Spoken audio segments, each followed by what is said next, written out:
നമസ്കാരം പ്രിയമുള്ളവർ, എല്ലാവർക്കും ഒരിക്കൽ കൂടി എൻ മീഡിയയിലേക്ക് ഹാർദമായ സ്വാഗതം. ഇസ്രായേലിൻ്റെ പ്രതിരോധ മന്ത്രി ഇസ്രായേൽ ഗഡ്സിൻ്റെ പ്രസ്താവന ഉണ്ടായിരിക്കുന്നു. ഹിസ്ബുള്ളയുടെ വാക്കി ടോക്കികൾ, പേജറുകൾ എന്നിവ പൊട്ടിത്തെറിപ്പിച്ച് അവരുടെ വാർത്താവിനിമയ സംവിധാനം താറുമാറാക്കുകയും അതിനെ തുടർന്നുണ്ടായ ഒരു ആനുകൂല്യത്തിൻ്റെ പേരിൽ ഹസൻ നസ്രുള്ള എന്ന് പറയുന്ന ഹിസ്ബുള്ളയുടെ പരമോന്നത നേതാവിനെ കൊല ചെയ്തതും തങ്ങളാണ്. അതുപോലെ ഇറാൻ്റെ പുതിയ പ്രസിഡന്റ് മസൂദ് ഷസസ്ക്യാൻ്റെ സത്യപ്രതിജ്ഞാ ചടങ്ങിൽ പങ്കെടുക്കുവാനെത്തിയ ഇസ്മായിൽ ഹനിയെ ഇറാനിലെത്തി കൊന്നുകളഞ്ഞത് മൊസാദാണ്. അതുപോലെ യഹ്യാ സിൻസറുടെ വധത്തിന് പിന്നിലും തങ്ങളാണ്.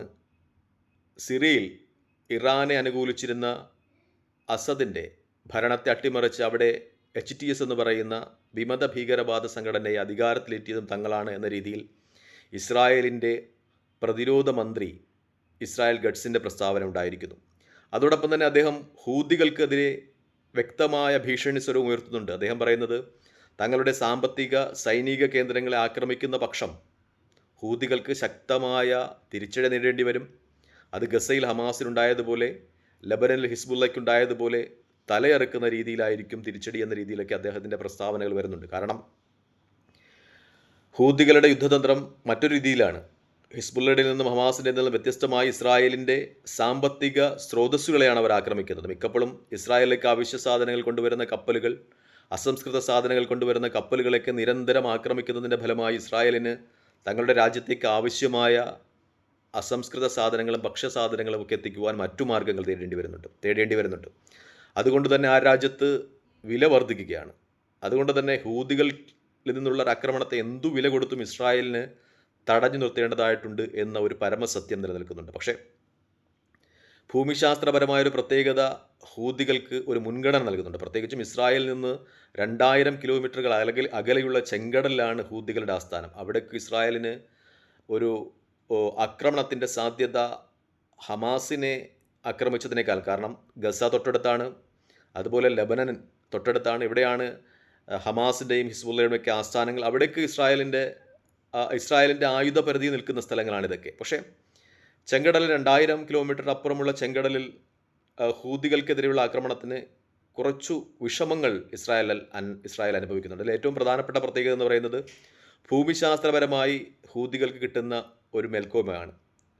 അവരുടെ ആസ്ഥാനം എന്ന് പറയുന്നത് യമനാണ്. അത് പർവ്വതങ്ങളാലും മലകളാലും കുന്നുകളാലും ഒക്കെ ചുറ്റപ്പെട്ട പ്രദേശങ്ങളാണ്. അവിടെ സുരക്ഷിതമായി ഹൂതികൾക്ക് ആയുധങ്ങൾ ഒളിപ്പിച്ചു വിൽക്കുവാൻ കഴിയുന്നത് തന്നെയാണ് ഒരു പ്രത്യേകത. കാരണം അമേരിക്കയുടെയും ഇസ്രായേലിൻ്റെയും ഒന്നും ചാരക്കണ്ണുകൾക്ക്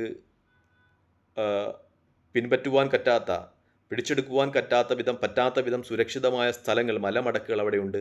അവിടെയൊക്കെയാണ് ഹിസ്ബുള്ള ആയുധങ്ങൾ ഒളിപ്പിച്ചു വെച്ചിരിക്കുന്നതെന്ന് അന്താരാഷ്ട്ര മാധ്യമങ്ങൾക്ക് റിപ്പോർട്ട് ചെയ്യുന്നുണ്ട്. അതുകൊണ്ട് തന്നെ ഹൂതികളുടെ ആയുധങ്ങൾ പെട്ടെന്ന് നശിപ്പിക്കുവാൻ പ്രയാസമാണ്. അതുപോലെ തന്നെ ഹൂതികൾക്ക് നേരെ ഒരു ആക്രമണം നടത്തുക എന്ന് പറയുന്നത് ചെങ്കടൽ വഴി മാത്രമേ സാധിക്കുകയുള്ളൂ. ചെങ്കടൽ വഴിയുള്ള ആക്രമണങ്ങളൊക്കെ പർവ്വതങ്ങളുടെ മടക്കുകളുടെ മുകളിൽ നിന്നൊക്കെ ഹൂതികൾക്ക് തിരിച്ചറിയാൻ കഴിയും.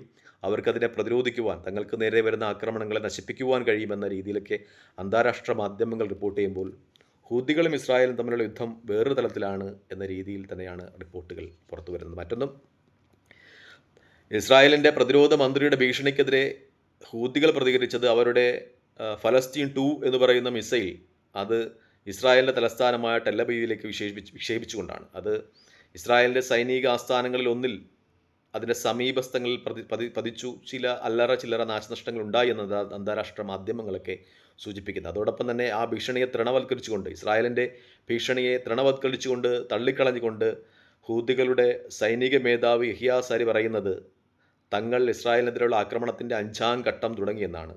എന്ന് വെച്ചാൽ ഫലസ്തീനിലെ തങ്ങളുടെ സഹോദരങ്ങൾക്കൊപ്പമായിരിക്കും ഹൂതികളും യമനുമെന്ന് അടിവരയിട്ടുകൊണ്ടാണ് യഹ്യാ സാരി പറയുന്നത് തങ്ങളുടെ യുദ്ധത്തിൻ്റെ 5ാം ഘട്ടം ഇസ്രായേലിനെതിരെ തുടങ്ങിയെന്ന്.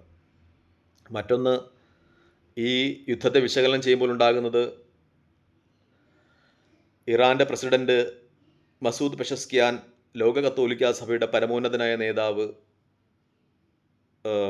ഫ്രാൻസിസ് മാർപ്പാപ്പയ്ക്ക് അയച്ച ക്രിസ്മസ് സന്ദേശമാണ്. അദ്ദേഹം പറയുന്നത്, സമാധാനത്തിൻ്റെയും ഐശ്വര്യത്തിൻ്റെയും പ്രതീകമായ പ്രവാചകൻ ജീസസിൻ്റെ ജന്മദിനത്തിൽ ലോകത്തെ അടിച്ചമർത്തപ്പെടുന്ന, നീതി നിഷേധിക്കപ്പെടുന്ന ഫലസ്തീനിലെ ജനതയ്ക്കൊപ്പം, അതുപോലുള്ള ജനതയ്ക്കൊപ്പം ഒന്നിച്ചു ചേരുവാൻ ഈ അവസരം കാരണമാകട്ടെ എന്നാണ് ഫ്രാൻസിസ് മാർപ്പാപ്പയ്ക്ക് സന്ദേശം അയച്ചുകൊണ്ട് ഇറാൻ്റെ പ്രസിഡൻറ്റ് മസൂദ് പെസഷ്കിയാൻ പറയുന്നത്. അപ്പോൾ അന്താരാഷ്ട്ര തലങ്ങളിലൊക്കെ പുതിയ സഹകരണത്തിൻ്റെയും അതുപോലെ തന്നെ യുദ്ധത്തിൻ്റെയും ഒക്കെ മുഖങ്ങൾ തുറക്കുകയാണ്. ഒരു പക്ഷത്ത് സമാധാന ശ്രമങ്ങൾ ഉണ്ടാകുന്നതിനോടൊപ്പം തന്നെ മറുഭാഗത്ത് യുദ്ധത്തിൻ്റേതായ ഭീഷണികളും ഉണ്ടാകുന്നു എന്ന ഒരു നയം കൂടിയുണ്ട് ഈ സമയങ്ങളിൽ എന്നൊരു വസ്തുത നിലനിൽക്കുന്നുണ്ട്. എന്തായാലും ലോകം കൂടുതൽ സമാധാനപരമായി പുലരട്ടെ എന്ന് പ്രാർത്ഥിക്കാം. തൽക്കാലം ഈ വീഡിയോയുമായി വിടവാങ്ങുന്നു. മറ്റൊരു വീഡിയോയുമായി കാണുന്നതുവരെ പ്രാർത്ഥനയിൽ ഉൾപ്പെടുത്തുക. നന്ദി, നമസ്കാരം. ജയ് ഹിന്ദ്. ദയവായി വീഡിയോ സബ്സ്ക്രൈബ് ചെയ്യുക. ജയ് ഹിന്ദ്.